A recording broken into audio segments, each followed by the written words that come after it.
জানো তো, একটা সময় ছিল মাছ কাটতে অনেক ভয় পেতাম, মাছ দেখলেই দূরে সরে যেতাম। আর এখন মাছ নিজে হাতে কাটি, রান্না করি, সবাইকে রান্না করে খাওয়াই। হ্যালো, হাই এভরিওয়ান, আপনারা সবাই কেমন আছেন? আশা করি সবাই ভালো আছেন। আমিও ভালো আছি। চলে আসলাম একটা মিনি ব্লগ নিয়ে। ভিডিওটি আশা করি সম্পূর্ণ দেখবেন, আপনাদের ভালো লাগবে। তো এখানে কর্তামশাই বাজার থেকে সব ধরনের চাল কিনে আনছিল, বলতে পোলাও চাল আর ছিল বাসমতি পোলাও। এখানে বাসমতি রান্না করেছিলাম আমি, আমার ভিডিওতে দেখবেন। আর মুরগি আনছিল, সাথে মাছও নিয়ে আসছিল, দেশি মাছ। তো মাছগুলো আমি কেটে ধুয়ে নিয়েছি, তারপরে এই যে রান্না করতেছি। কই মাছ, শিং মাছ, ট্যাংরা মাছ, অনেক মাছ। আসলে এই সব মাছগুলো কিন্তু আমি একা হাতে কাটছি, একা হাতে রান্না করা। তো আমার বোনও ছিল, বোন শোল মাছটা কাটতে হেল্প করছে। তবে কই মাছগুলো কাটতে কিন্তু সমস্যা হয়, তো কই মাছ কাটতেও আমাকে একটু হেল্প করছে। পাঙ্গাসটা অনেক বড় মাছ ছিল, দেখো এক ঝুড়ি মাছ হয়েছে।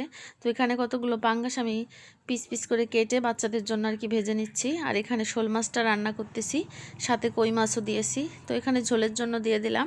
তারপরে রান্নাটা করে এখানে এই যে পাঙ্গাস মাছ ভাজি করতেছিলাম, পাঙ্গাসের তেল দিয়ে আবার পটলটা ভাজে নিলাম। পাঙ্গাস মাছ আবার আমার বর খাইতে পছন্দ করে না, উনি খায় না। তবে বাচ্চাদের জন্য মাঝে মাঝে একটু আনা হয়, যেহেতু বাচ্চারা খায়। আর এখানে ইলিশ মাছ রান্না করেছিলাম, সরষে ইলিশ। সরষে ইলিশটা আমার বরের অনেক পছন্দের একটি মাছ। আর ইলিশ মাছ সবারই পছন্দের কম বেশি, তবে আমার ছোটো বাবুটা ইলিশ মাছটা অনেক পছন্দ করে, বড় বাবু কাটার জন্য খায় না। তবে আমার ছোটো বাবু কিন্তু ইলিশ মাছ খায়। আর এখানে কই মাছ, ট্যাংরা মাছ, ট্যাংরাটা চাষের, কই মাছটা কিন্তু পুকুরের মাছ। আর পুকুরের মাছ খাইতে কিন্তু ভীষণ মজা। আর সবাই মিলে রান্না করা খাওয়া বেশ মজাই আনন্দেই কাটছিল দিন। এখানে ট্যাংরা মাছ ভেজে নিচ্ছিলাম, শিং মাছ দিয়েও, ট্যাংরা মাছ দিয়েও একটা ঝোল হবে।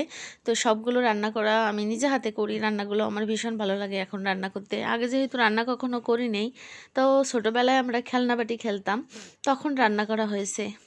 আর পরিবারে সবার জন্য রান্না করব বিবাহের আগে, ওরকম রান্না আমি কখনো করিনি। বিয়ের পরেই রান্না করা, রান্না শেখা, সবগুলো আপনাদের কাছ থেকেই শিখি, আপনাদের ভিডিও দেখে দেখে শিখি, মায়ের কাছ থেকে শেখা। এইভাবেই কিন্তু আমাদের জীবন চলতেছে, এভাবেই দিন কেটে যায়। তারপরে মাছের সাথে কতগুলো কাঁচা বাজারও নিয়ে আসছে, বেগুন, টমেটো, করলা, শসা, কাঁচামরিচ, তারপরে ডাঁটা শাক, বড় ডাঁটা ছোটো ডাঁটা দুই পদেরই ছিল। তো লাল ডাঁটা শাক খাইতে কিন্তু ভীষণ মজা লাগে। তো শসাগুলো এখন কিন্তু সস্তায় পাওয়া যায়, শসা আমার ভালো লাগে, তাই বেশি করে আনা হয় সব সময়। তো বাজারগুলো ফ্রিজে উঠিয়ে রেখে তারপরে বাচ্চাদের জন্য ছোলা ভুনার জন্য রান্নাঘরে চলে গিয়েছি। ছোলা ভুনে তাদেরকে দিয়ে দিয়েছি, খাওয়া শেষ করছে। এখন আবার কতগুলো সবেদা নিয়ে আসছে, তাই ওদেরকে সাধতেছি যে খাও তোমরা। ও খাবে না, আমার ছোটো বাবু আর কি খাইতে পারে না, আর খাওয়া পছন্দও করে না। তো ওকে দেখাচ্ছি, আরও সাথে দুষ্টামি করতেছি, নাও তুমি নাও, আরও বারবার ঠেলে দিচ্ছে আমি খাবো না খাবো না করে। তো এইভাবেই আমার সময় যাচ্ছে। আপনাদের দিনকাল কেমন যাচ্ছে অবশ্যই জানাবেন। আর ভিডিওটি কেমন লাগলো অবশ্যই কমেন্টের মাধ্যমে জানিয়ে যাবেন। ধন্যবাদ।